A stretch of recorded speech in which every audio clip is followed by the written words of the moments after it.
Sudah?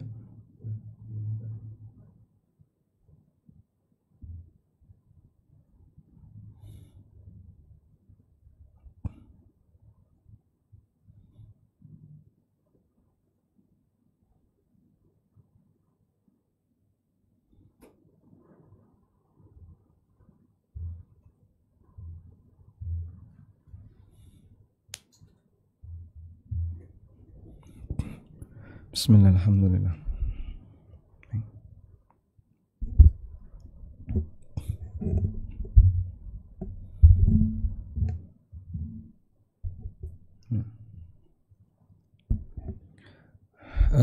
Ada beberapa yang sudah saya jadikan co-host. Mohon dibantu kalau ada peserta baru masuk yang butuh untuk admit, silahkan di-admit. Assalamualaikum warahmatullahi wabarakatuh. Alhamdulillah wassalatu wassalamu ala Rasulillah wa ala alihi wa sahbihi wa mawalah wa ashhadu an la ilaha illallah wahdahu la syarikalah wa ashhadu anna Muhammadan abduhu wa rasuluh sallallahu alaihi wa ala alihi wa sahbihi wa man tabi'al huda ila yaumil qiyamah. Alhamdulillah, puji syukur kita haturkan kehadirat Allah Subhanahu wa taala. Di kesempatan waktu duha ini bersama Trisna Group kembali kita melanjutkan kajian rutin yang sempat tertunda dengan liburan cukup panjang dengan membaca buku Fikih ASN dan Karyawan. Insya Allah nanti akan kita baca berkaitan dengan asuransi karyawan, terutama untuk perusahaan-perusahaan swasta yang mereka mungkin tidak sekuat perusahaan BUMN atau perusahaan milik negara yang bisa memberikan jaminan kesejahteraan bagi para karyawan di usia pensiun. Namun apakah ada peluang bagi perusahaan swasta untuk memberikan pesangon atau jaminan kesejahteraan bagi para karyawan ketika mereka pensiun? Nah, sekarang kita akan baca bagian itu. Anda bisa buka bagi yang punya buku Fikih ASN dan Karyawan, silahkan dibuka di halaman berapa ini ya? Halaman sebentar 316 ya. Mengenal skema asuransi. Pertama kita akan bahas ini dulu, baru nanti kita akan menyinggung tentang bagaimana asuransi karyawan yang baik. Mengenal skema asuransi. Muqaddimah ini akan mengantarkan Anda untuk memahami skema asuransi, hukum asuransi dan macam-macamnya. Karena sekarang ini sudah menjadi produk dan salah satu solusi bagi mereka yang ingin mendapatkan jaminan terutama ketika di hari tua. Karena untuk memahami pembahasan yang disampaikan ulama mengenai dana pensiun, kita perlu memahami kajian fikih tentang asuransi. Dan mohon dimaklumi, di sini kita tidak membedah akad asuransi dengan detail, sebab ini sifatnya hanya pengantar. Baik, kita coba baca dua jenis asuransi yang akan kita bahas di kajian ini. Secara umum, untuk mengukur tingkat keabsahan asuransi secara syar'i, bisa kita kembalikan kepada dua jenis asuransi. Yang pertama adalah asuransi sosial atau at-ta'min al-ijtima'i at-ta'awuni at-takafuli. At-ta'min itu artinya asuransi, jaminan. Al-ijtima'i artinya sosial. At-ta'awuni artinya tolong menolong. At-takafuli artinya saling menanggung.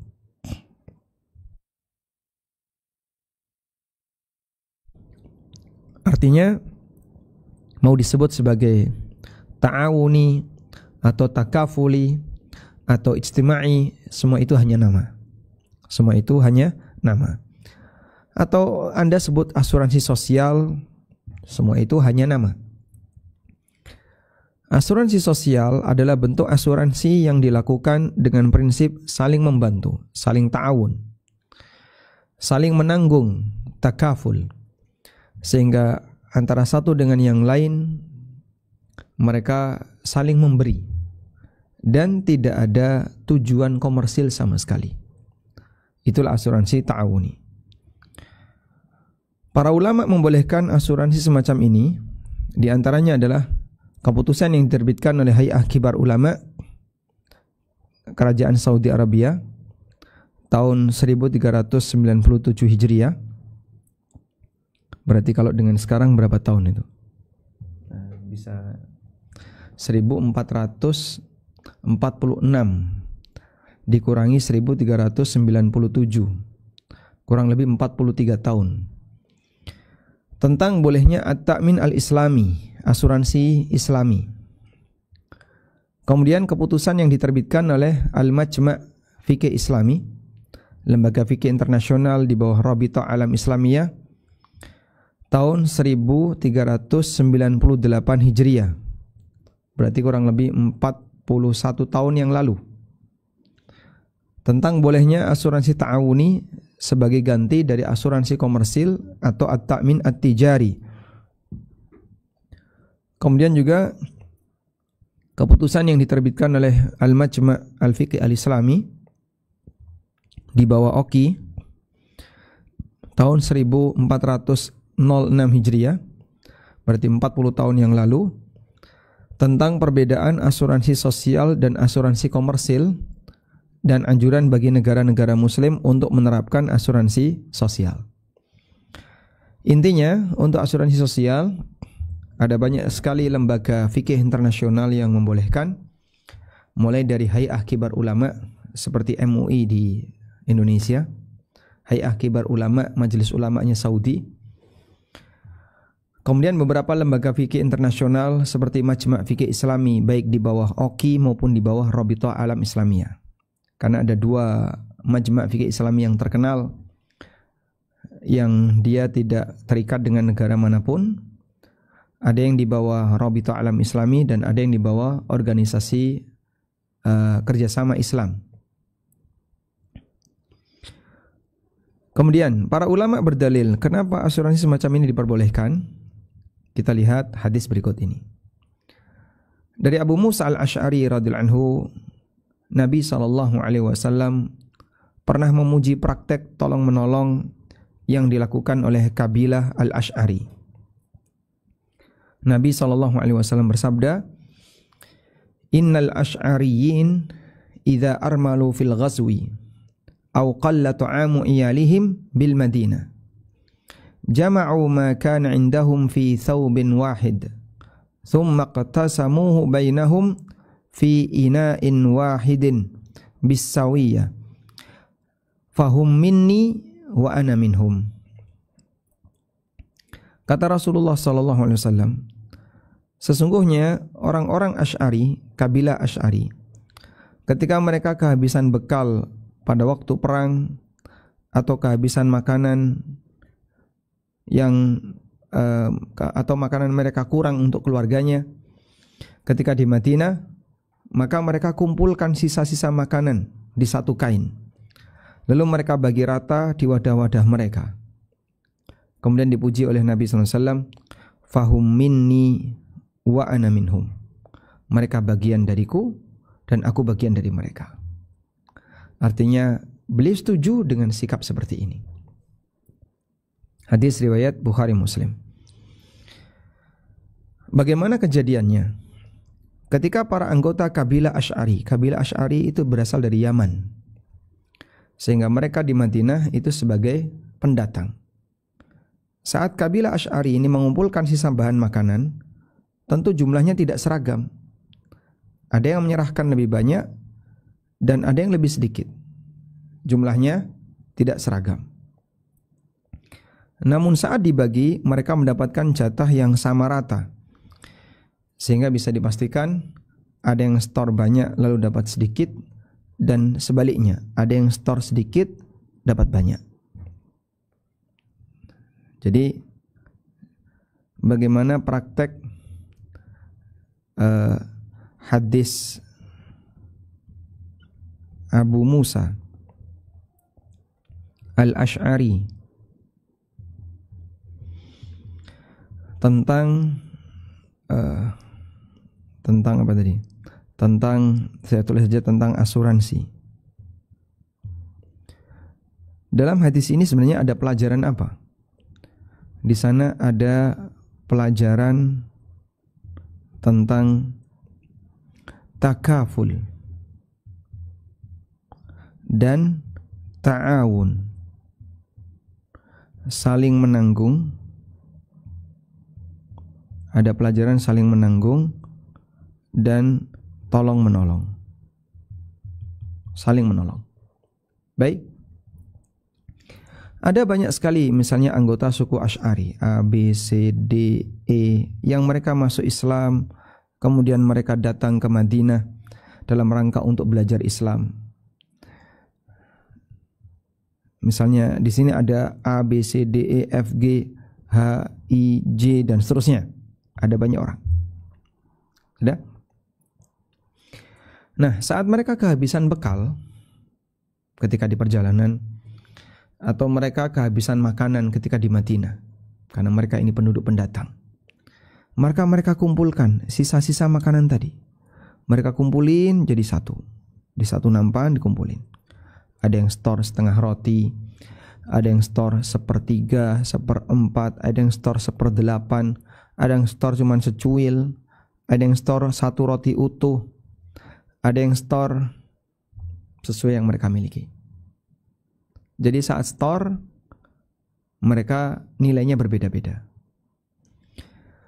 Lalu setelah dikumpulkan jadi satu di sini, kemudian dicacah-cacah, dibagi rata. Jadinya gimana?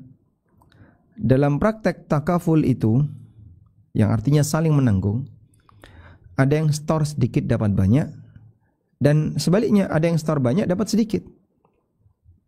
Jadi kalau ini kita misalnya anggaplah setengah, ini 1/4, ini 1/3, ini 1/8, ini 1/6, ini 1/10, ini store 1.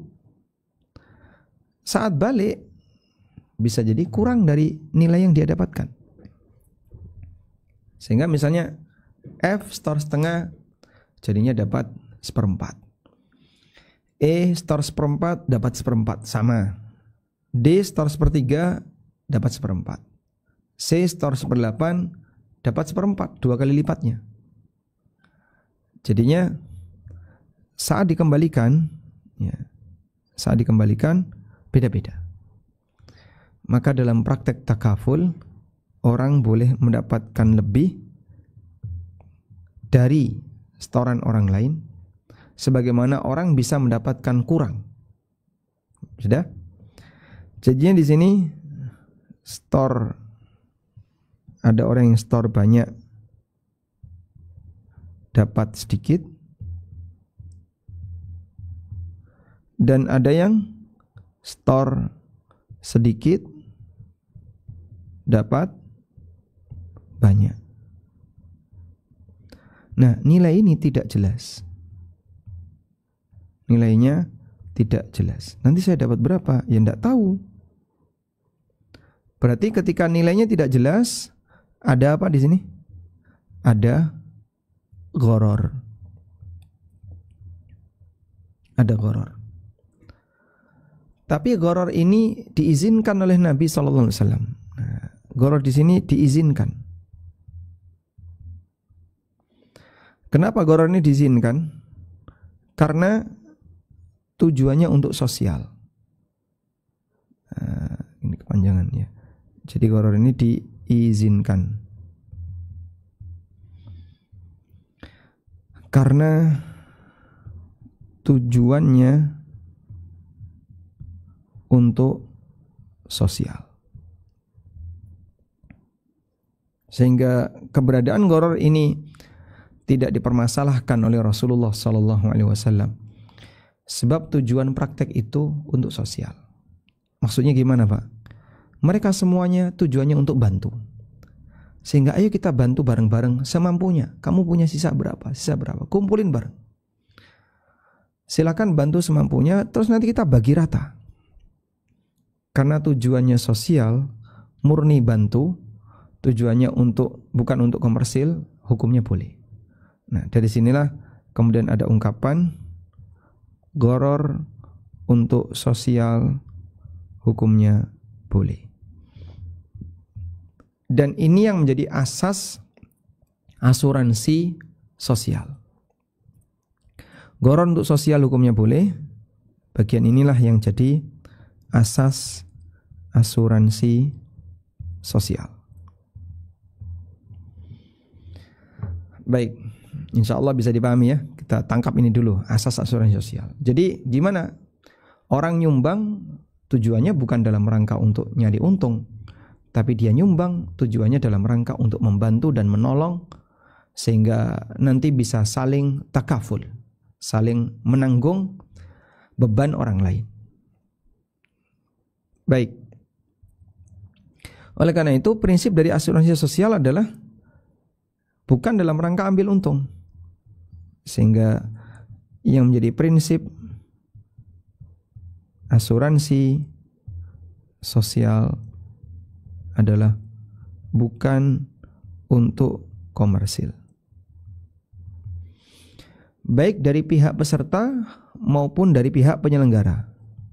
Baik pihak peserta maupun penyelenggara. Sehingga semua baik peserta maupun penyelenggara, mereka ketika bergabung dalam asuransi ini tidak ada niat untuk komersil. Sekarang kita lanjutkan. Namun dalam kegiatan ini tidak ada pihak yang merasa dirugikan karena mereka menyumbang dengan niat untuk beramal. Itulah prinsip asuransi sosial. Tujuan utamanya adalah saling membantu. Ketika ada sejumlah orang yang menyumbang dengan nominal seikhlasnya atau nilainya seragam, lalu dari dana yang terkumpul digunakan untuk santunan bagi warga yang membutuhkan, hukumnya boleh. Contohnya apa Pak asuransi sosial seperti ini? Ya. Contoh ya, asuransi kematian sekampung. Nah, di sebuah kampung di situ ada asuransi kematian, di mana seluruh warga iuran dengan nominal tertentu, lalu nilai itu disimpan dan nominalnya kecil, cuman 10.000 atau 20.000 atau berapapun, dengan nominal kecil. Jadi di sini nilai iuran wajib kecil. Anggaplah misalnya 100.000 per tahun. 100.000 per tahun. Berarti berapa Pak itu Pak? Ya kira-kira 10.000 per bulan. Cuman nagih tiap bulan ya capek ya. Ya sudah, jadi kita buat 100.000 per tahun, boleh dibayar sekali 100.000 langsung dicatat 1 tahun. Baik. Kemudian di situ dijadikan dana yang terkumpul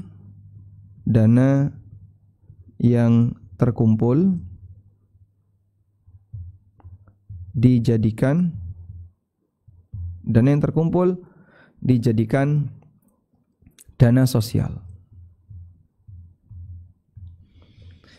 Yang apabila nanti ada pihak yang membutuhkan akan diberikan. Misalnya keluarga yang ditinggal mati dikasih dari dana itu. Mengenai nominalnya sesuai kebijakan dari pengelola asuransi. Baik. Sehingga saat waktu iuran ini tujuannya untuk nyumbang, bukan dalam rangka untuk dikembangkan. Baik Pak, saya mau store 10.000, semoga bulan depan aku yang dapat. Ngomong kayak gitu kan bahaya.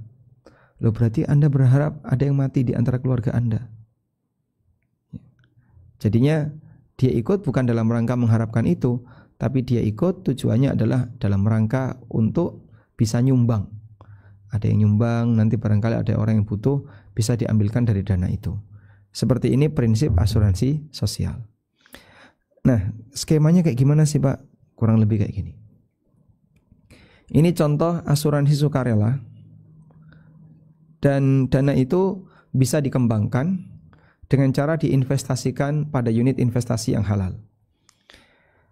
Anda lihat dari posisi paling kiri, ini nggak bisa dioret-oret ya. Posisi paling kiri ya, iuran peserta. Peserta mengumpulkan dana dengan nilai yang nominal yang kecil, anggaplah misalnya 20.000 per bulan atau sekian puluh ribu per bulan. Lalu dana itu terkumpul sehingga menjadi total dana bersama. Kalau misalnya ada 300 orang ya 20.000 kali 300. Nilai itu untuk terkumpul bulan ini. Ini bulan depan ada lagi. Baik. Lalu dari nilai itu kemudian 30% dijadikan sebagai dana sisa, dana jaga. Ini tidak boleh hilang. Dimasukkan ke dalam rekening yang aman, yang tidak ada bunganya. Kemudian tidak boleh ada yang memanfaatkan kecuali berdasarkan aturan legal yang berlaku, aturan yang disepakati. Sementara yang 70% diinvestasikan ke unit yang halal. Baik. Ditaruhlah di perusahaan X. Lalu dari perusahaan X itu mendapatkan revenue, dapat bagi hasil. Nah, setelah dapat bagi hasil, dana sisa dan bagi hasil tadi digabungkan. Itulah yang menjadi dana masyarakat.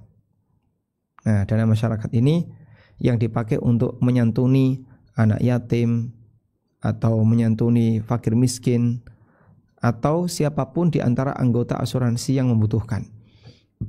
Di antara peserta asuransi yang membutuhkan. Misalnya dipakai untuk menyantuni keluarga yang meninggal, boleh nggak Pak? Silahkan. Untuk menyantuni orang yang sakit, silahkan. Sesuai kesepakatan dari semua anggota asuransi. Nah, yang seperti ini bisa dilakukan oleh lembaga, bisa juga dilakukan atas inisiatif bersama. Misalnya ya, di Trisna ada berapa karyawan? Ada kurang lebih sekian ratus karyawan. Baik. Ketika di Trisna Group ada sekian ratus karyawan, bisa nggak masing-masing karyawan kita jadikan gabungan asuransi sukarela di sini? Bisa Pak. Caranya diberi kewajiban iuran misalnya per bulan 20.000. Ada iuran wajib 20.000. Dah? Dikumpulkan jadi dana bersama. Baik. Terkumpul 300 kali 20.000 berarti berapa itu? 30 juta. Terkumpul 30 juta. Ya. Ya, kalau di situ misalnya ada 20.000 dikalikan 300 karyawan. 6 juta kok. Salah tadi ya. Kalikan 300 karyawan. Jadi ada 6 juta. Baik, 6 juta kan terlalu kecil, Pak. Ya, terlalu kecil. Berarti ditahan dulu. Bulan ini belum bisa diinvestasikan. Karena tadi kan dari dana bersama, dana total dana bersama, dari total dana bersama begini, 70% investasi. Nah, di sini di perusahaan yang established, perusahaan yang sudah profit, yang halal tentu saja ya. Sementara yang 30% dijadikan sebagai dana jaga. Dijadikan sebagai dana jaga. Lalu di sini ada untung, ada profit. Nah, dia dikasih profit sharing. Kemudian di situ ada total dana terkumpul.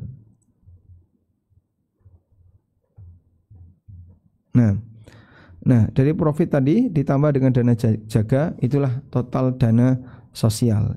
Total dana sosial. Seperti ini skema asuransi sosial yang tepat. Sudah?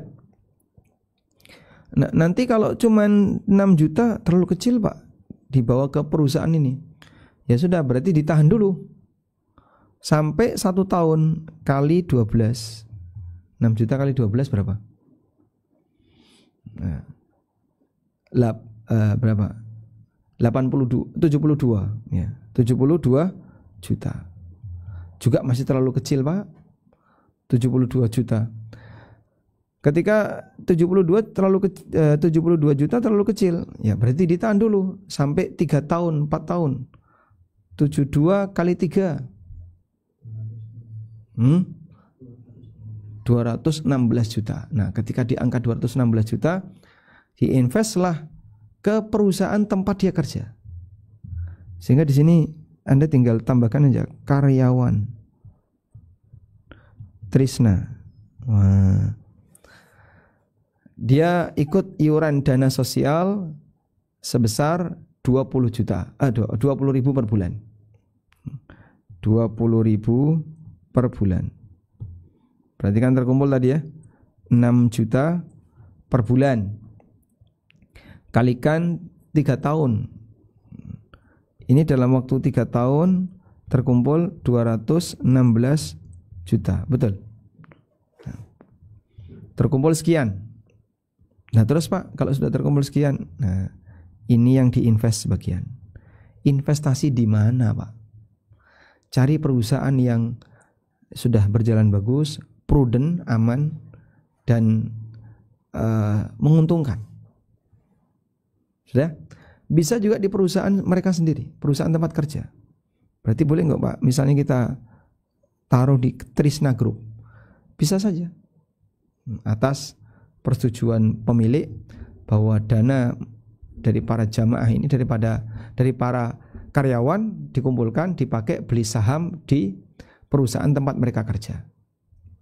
Boleh demikian.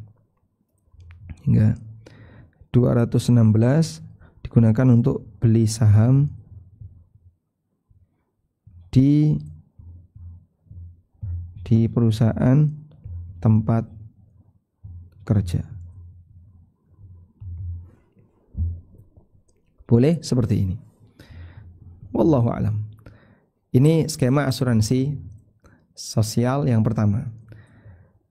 Jadinya nanti hasil pengembangan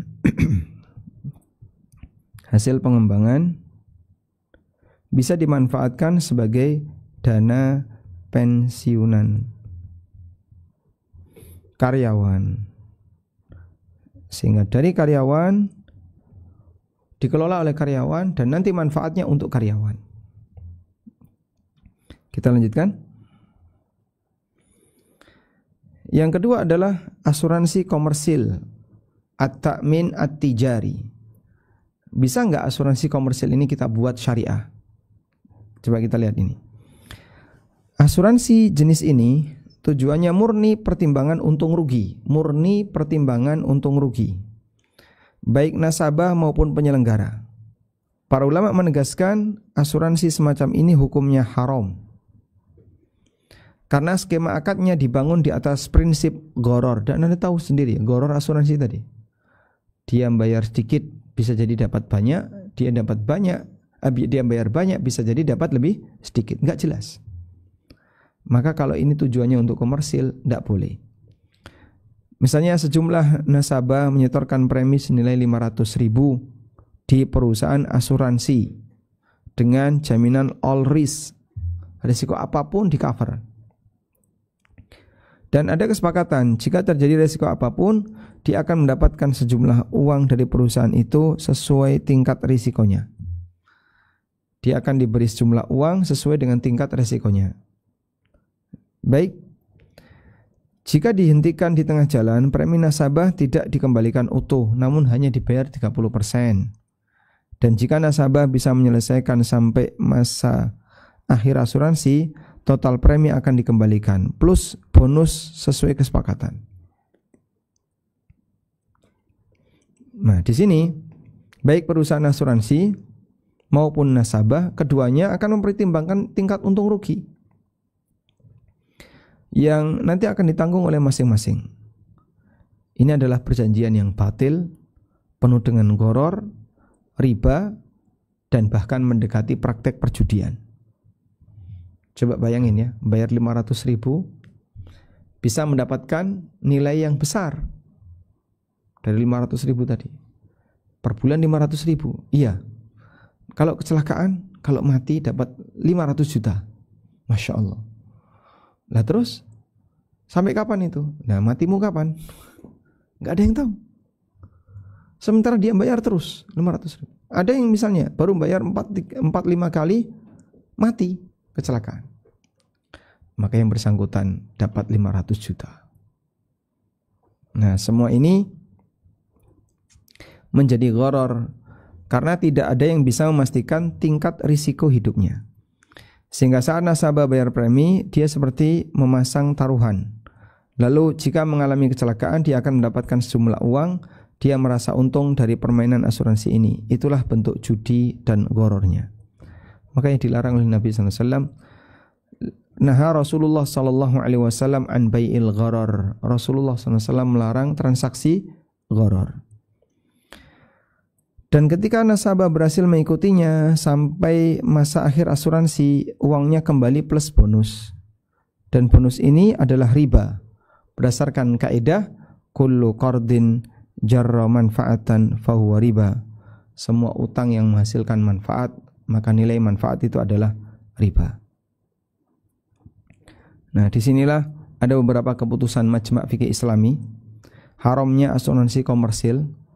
Ya, seperti keputusan Majma' Fikih Islamiyah di bawah Rabithah Alim Islamiyah yang diselenggarakan di Mekah pada bulan Sya'ban tahun 1398 Hijriah, berarti 44 tahun yang lalu.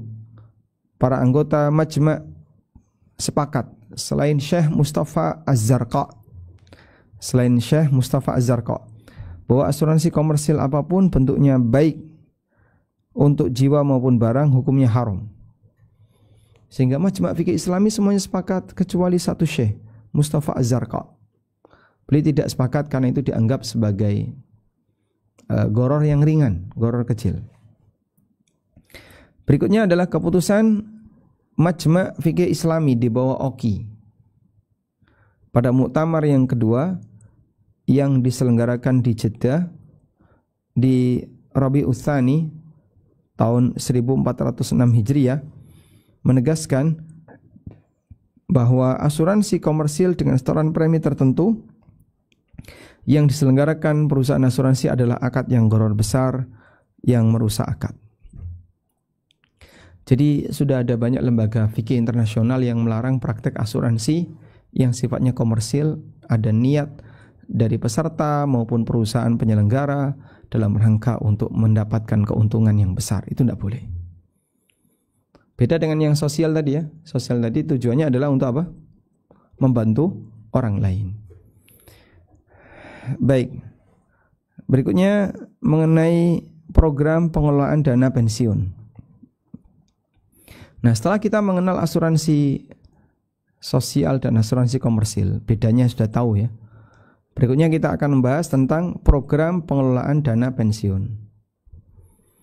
Nah,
memperkenalkan program pengelolaan dana pensiun.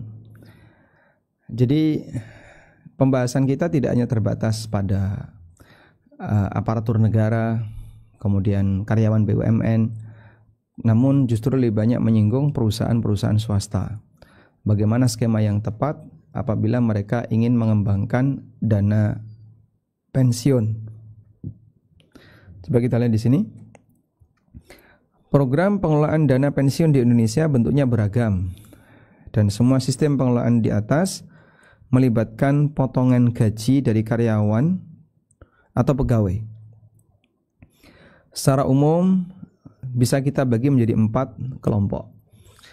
Mungkin hari ini tidak bisa kita bahas semuanya sesuai dengan waktu yang ada. Coba kita bahas sekilas beberapa dana pensiun dari 4 kelompok tadi. Yang pertama, dana pensiun yang dikelola oleh negara. Di negara kita bagian ini diatur oleh beberapa peraturan. Ini beberapa undang-undangnya. Dan peraturannya bahkan sudah ada sejak tahun 74. Semuanya tentang asuransi sosial untuk para aparat negara, meliputi PNS, pejabat negara, prajurit, TNI, dan anggota kepolisian negara, APH, aparat penegak hukum. Sehingga untuk jenis pertama ini karyawan BUMN tidak termasuk. Baik. Yang kedua, dana pensiun yang dikelola sendiri oleh perusahaan. Dana pensiun ini berlaku untuk karyawan BUMN maupun perusahaan swasta yang mengelola dana pensiun secara mandiri. Jadi modelnya kayak tadi.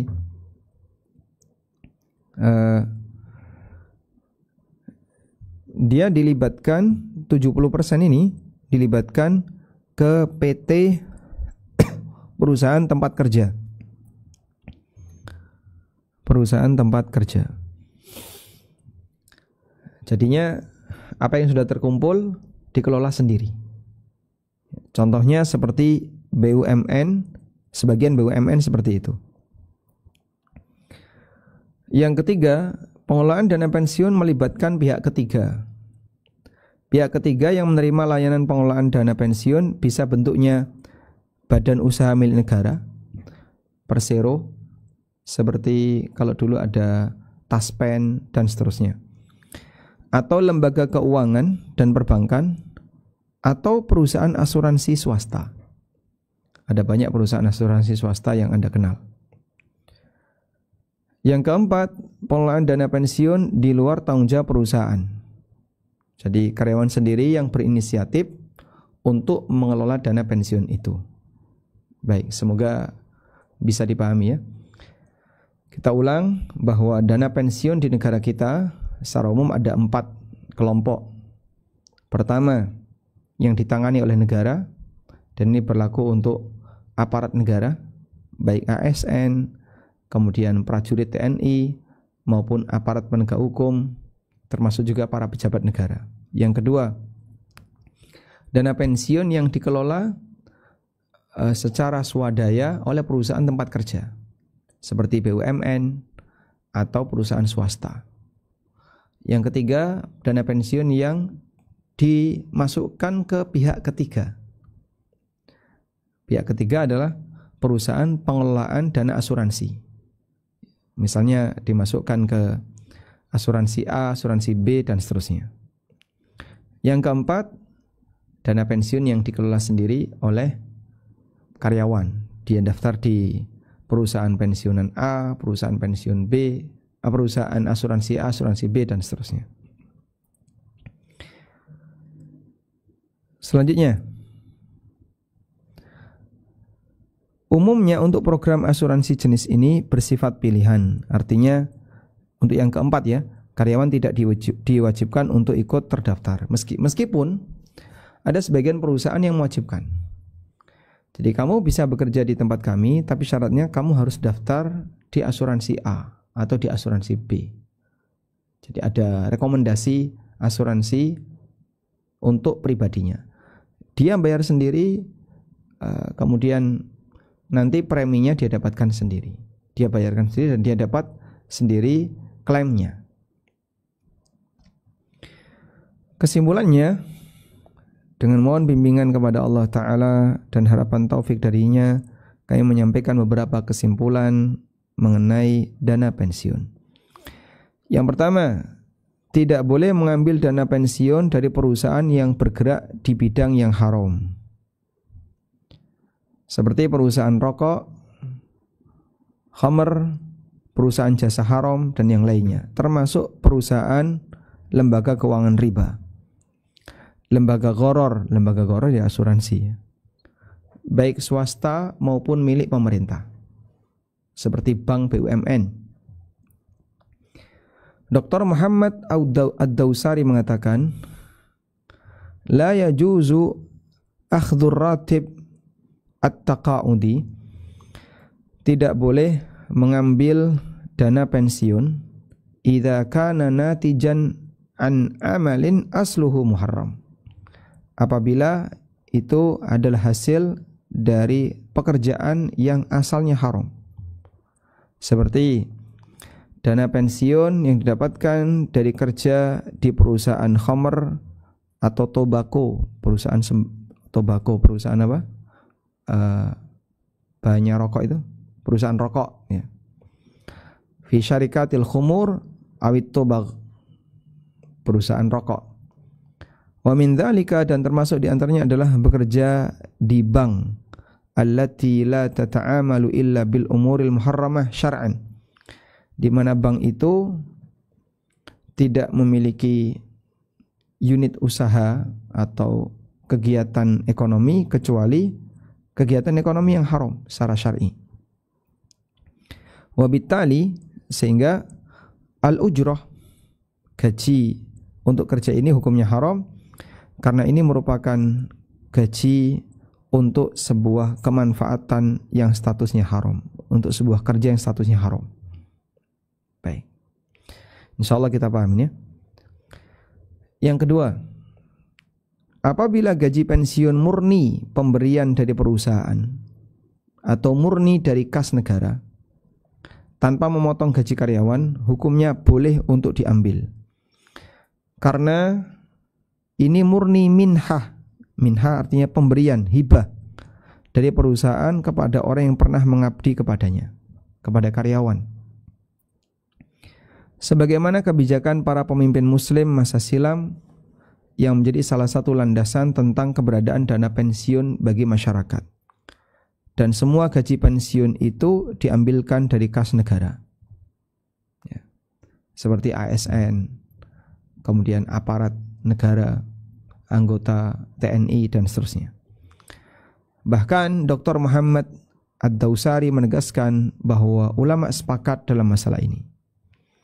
Dalam paper beliau tentang dana pensiun, Dr. Muhammad Ad-Dawsari mengatakan, idza kanat taqa'udu tabarru'an sarfan minad daulah, apabila pensiun itu sifatnya adalah pemberian sosial dari negara, duna ayyastaqti'a min rawatibil muwazzaf, tanpa memotong gaji karyawan sedikit pun, fahuwa aqdun jaizun bila khilaf. Ini adalah akad yang boleh tanpa ada perbedaan pendapat di kalangan ulama, fima yadhar, dari apa yang kita tahu.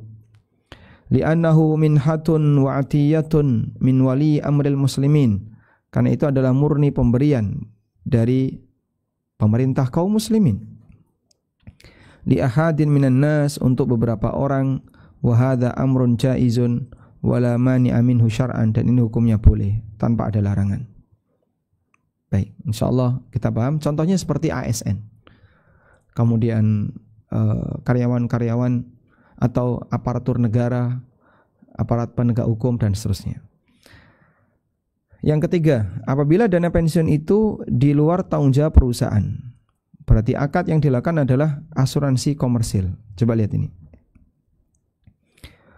Dana pensiun itu di luar tanggung jawab perusahaan. Untuk dana pensiun di luar tanggung jawab perusahaan, dana pensiun dikelola oleh perusahaan asuransi. Posisi karyawan diberi kebebasan untuk mengikuti atau tidak mengikuti. Jika karyawan memilih ikut, akan dipotong gajinya sebagai setoran premi bulanan. Selanjutnya, karyawan berhak mendapatkan manfaat sebagaimana yang disepakati. Misalnya tadi ya, di sini karyawan,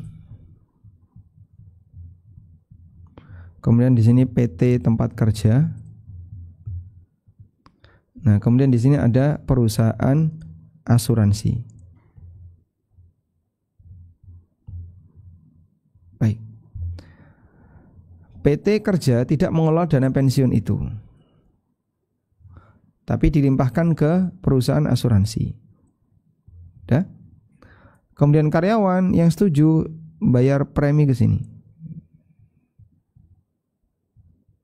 Dia bayar premi di PT asuransi ini. Baik, bisa langsung, bisa juga melalui perusahaan. Jadi di sini ini potong gaji, kemudian dijadikan sebagai premi asuransi. Dijadikan sebagai premi asuransi, dah. Selanjutnya gimana? Karyawan berhak mendapatkan manfaat yang disepakati. Jadi kalau nanti ada klaim sakit atau apapun, maka karyawan bisa mengajukan. Baik, dalam fatwa Islam ada pertanyaan, bolehkah saya bergabung dengan perusahaan asuransi dengan skema saya membayar premi 7.500 real per tahun selama 15 tahun. Setelah 15 tahun saya akan mendapatkan gaji pensiun 1.400 real per bulan selama 20 tahun. Di mana total nilai yang akan saya dapatkan lebih besar dibandingkan jumlah premi yang telah saya setorkan selama 15 tahun. Ya, Anda bisa ngitung sendiri ya. Coba dihitung. 7.500 kali 15. Berapa itu?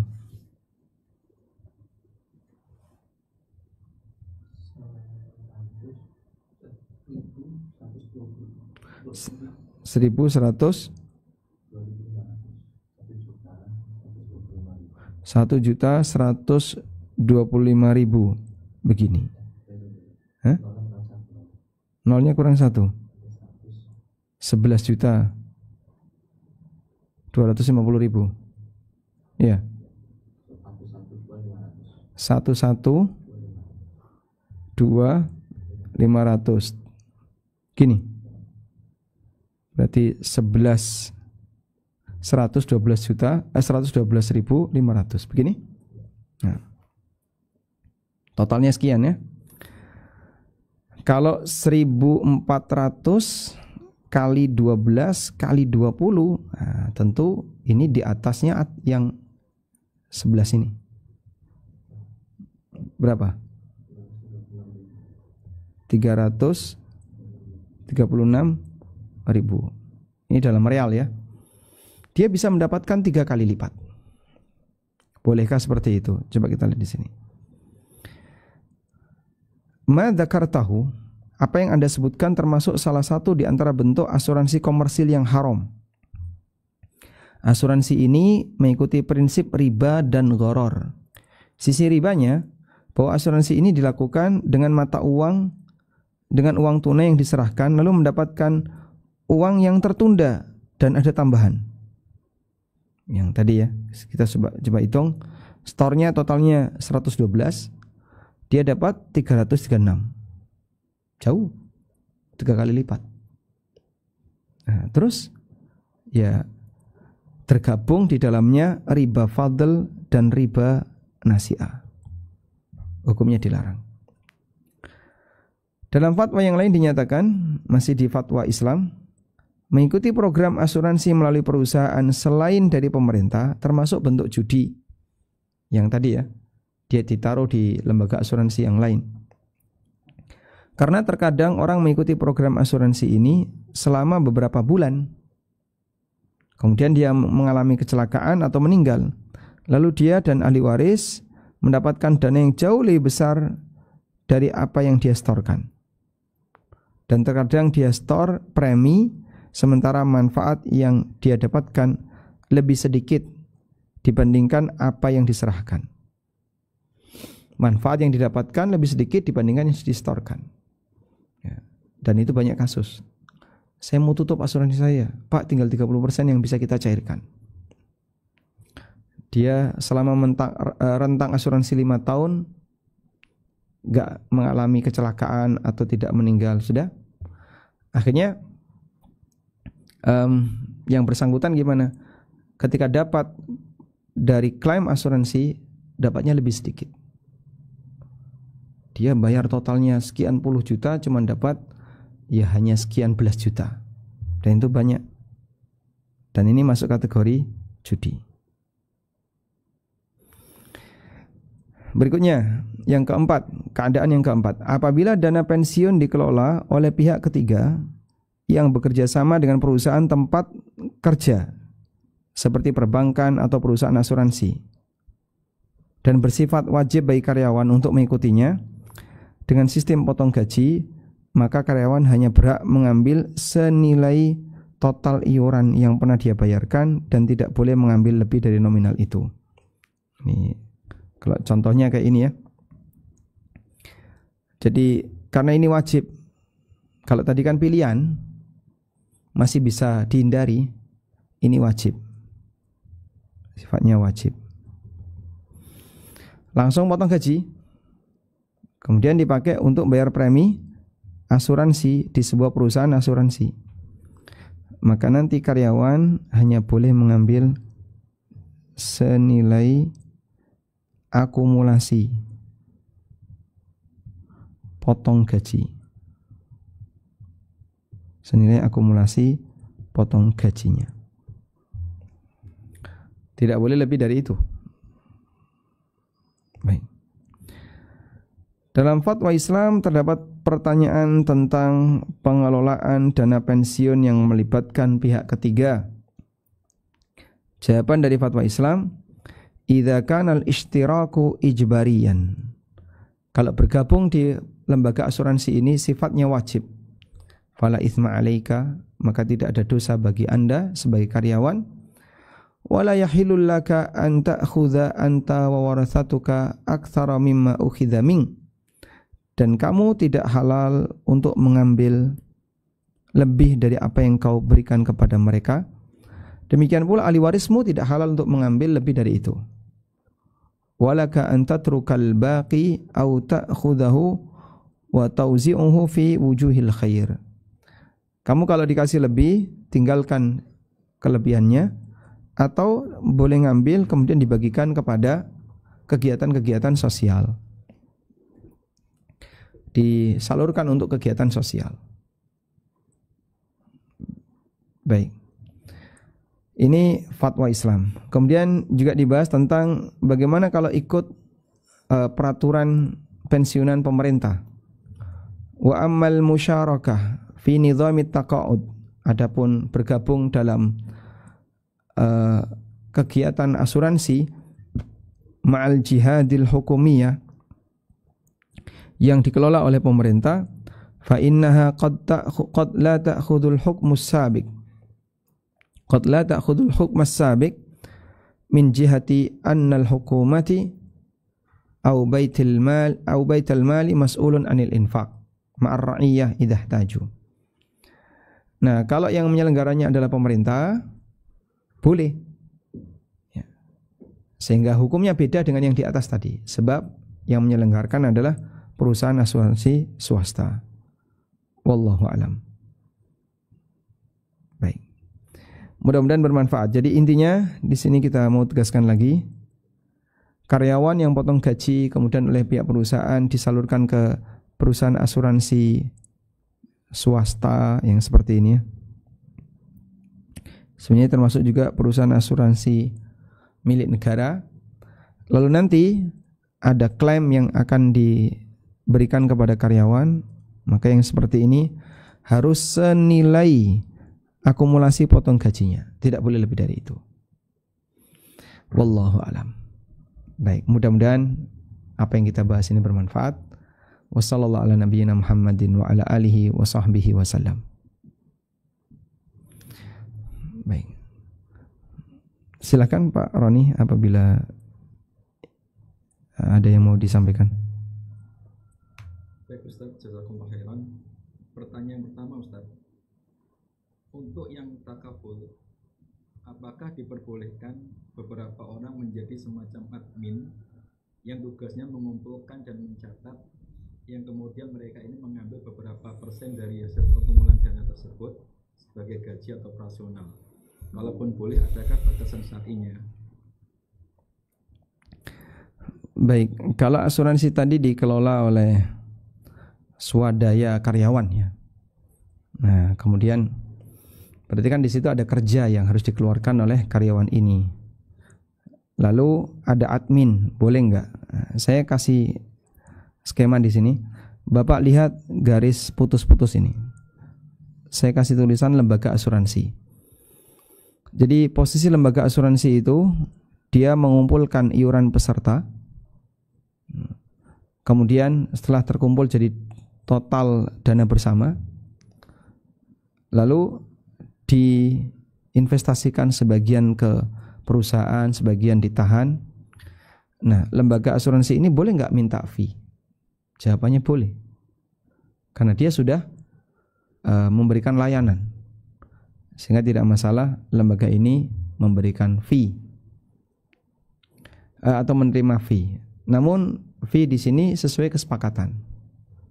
Misalnya saat karyawan itu bersedia untuk gabung, dia sudah menyatakan sepakat 10% atau sekian persen dari total dana yang terkumpul dijadikan sebagai fee untuk pengelola.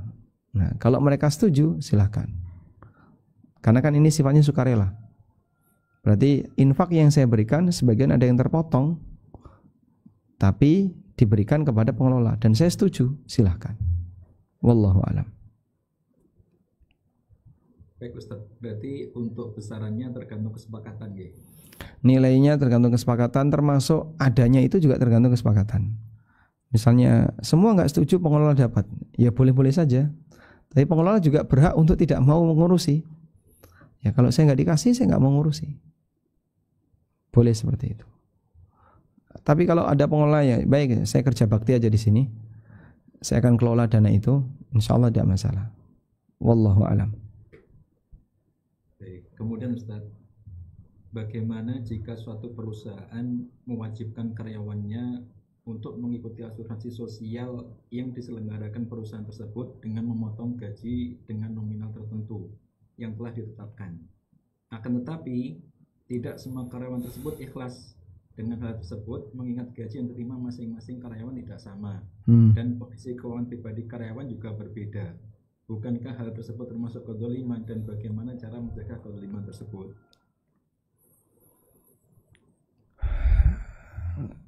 Baik, kalau statusnya ini diwajibkan oleh perusahaan, di mana gajinya dipotong dengan nominal nilai tertentu, dan itu paksaan, sementara karyawan tidak setuju, ya bisa jadi itu kezaliman.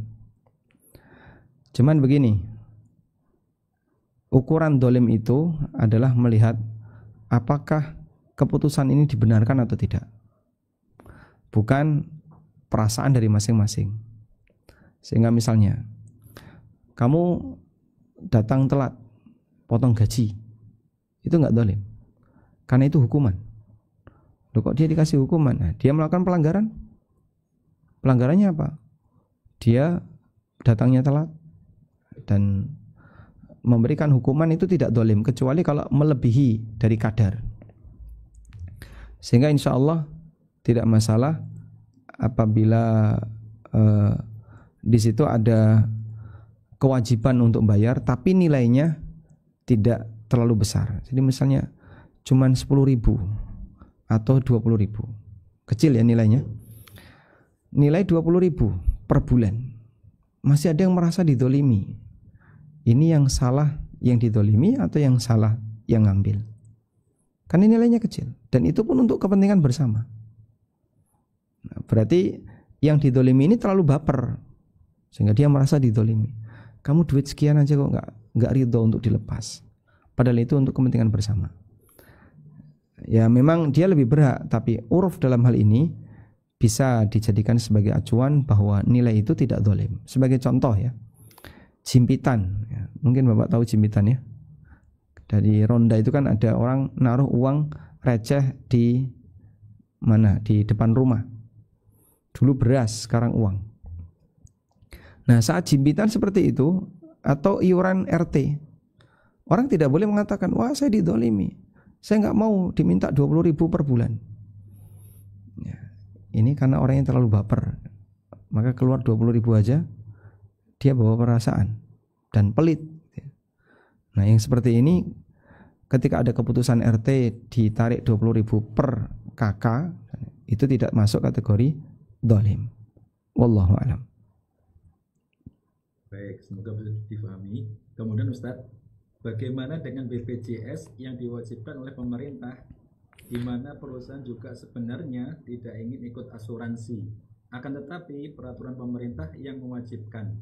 Jika perusahaan tidak melakukan, maka akan kena sanksi dari pihak berwajib. Ya, itu tidak bisa dihindari.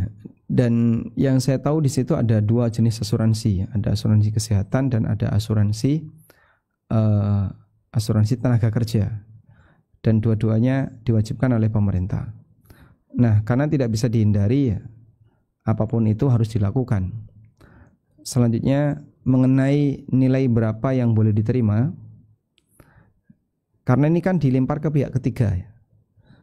Jadi sebagian gaji karyawan dipotong, ditambahi oleh perusahaan, total 5% itu dimasukkan ke perusahaan asuransi. Wallahu a'lam. Untuk asuransi kesehatan, banyak ulama yang membolehkan. Karena asuransi kesehatan itu mengcover kebutuhan masyarakat di urusan kesehatan. Sehingga kalau terjadi kecelakaan dan seterusnya bisa mengambil dari situ. Nah, untuk asuransi tenaga kerja ini beda lagi. Ada yang jaminan hari tua, ada jaminan pensiun. Jadi bentuknya diserahkan dalam bentuk uang. Nah, untuk yang seperti ini, saya pernah diskusi dengan mereka yang kerja di asuransi tenaga kerja. Saya tanya, itu dikembangkan di instrumen apa? Jadi dimasukkan di instrumen investasi apa? Terus mereka bilang, secara aturan, ya, memang jujur 60% ke atas itu harus obligasi. 60% ke atas harus obligasi. Dan itu aturan. Dalam rangka untuk mendukung negara dengan menggunakan dana dari masyarakat. Akhirnya kita berkesimpulan bahwa bagi hasilnya itu ya cukup bermasalah. Karena asuransi ketenagakerjaan itu kan dari hasil bagi hasil tadi, hasil bunga dan seterusnya dikumpulkan.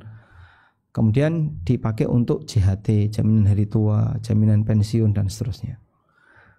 Nah, karena sumbernya dari obligasi yang kita tahu ini nggak boleh, jadi kami tidak merekomendasikan untuk mengambil lebih, sehingga Anda silakan ambil sesuai nilai pokok yang pernah disetorkan. Wallahu a'lam. Baik, mungkin itu dulu yang bisa kita sampaikan. Semoga apa yang kita bahas ini bermanfaat. Wassallallahu ala nabiyyina Muhammadin wa ala alihi wa sahbihi wasallam.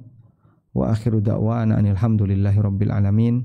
Wassalamualaikum warahmatullahi wabarakatuh.